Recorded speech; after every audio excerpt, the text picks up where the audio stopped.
this is Tony Smith. And Bobby Giancola with Dennison Yachting.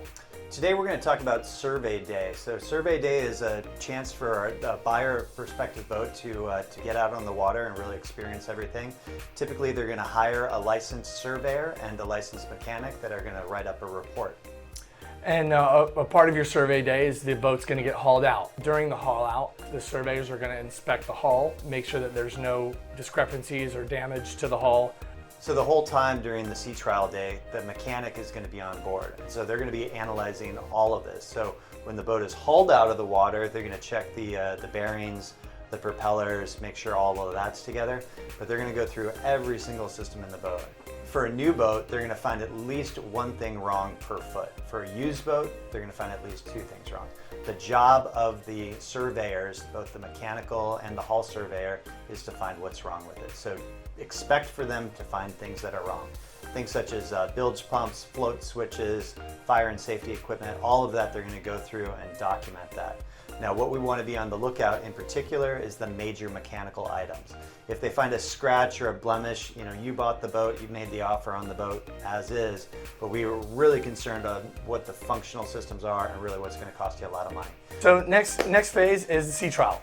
So now we are underway, and this is meant to be fun, but also we're going to be getting some information about the motors, and we're going to be running the RPMs up at a specific RPM and for a specific time.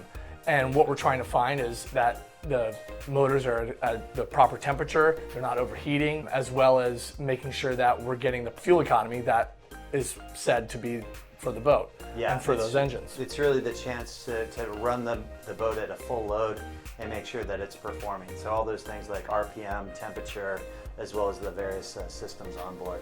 And with the other systems, we're going to be going over the navigation, make sure all the navigation, of course, the radar. We're going to be going over the autopilot, make sure the autopilot stays on track, it sets and keeps its course. Everything works and is good for the handover. Yeah, so that's really the beauty of this, is the surveyor is going to document all the major systems. So the mechanical surveyor as well as the hull surveyor, normally they work in a team to go through all these major systems together.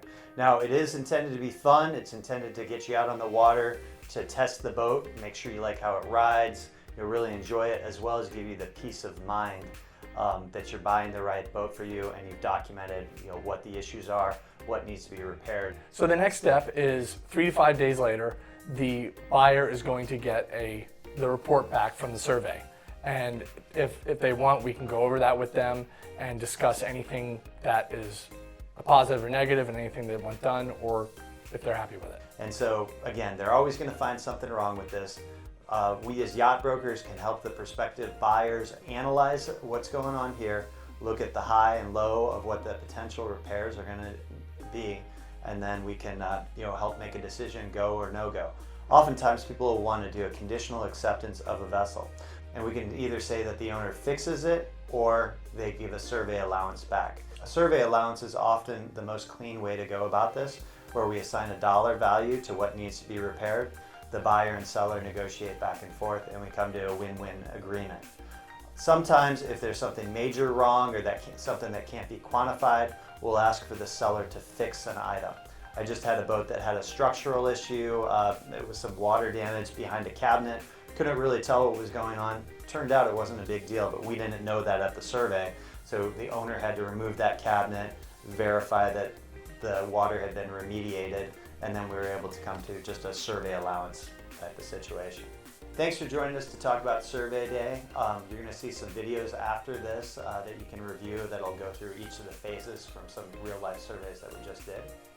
Thanks again for joining myself and Tony for our discussion on what happens on Survey Day. On behalf of Dennison Yachting, thanks for watching this featured video. Don't forget to like and subscribe.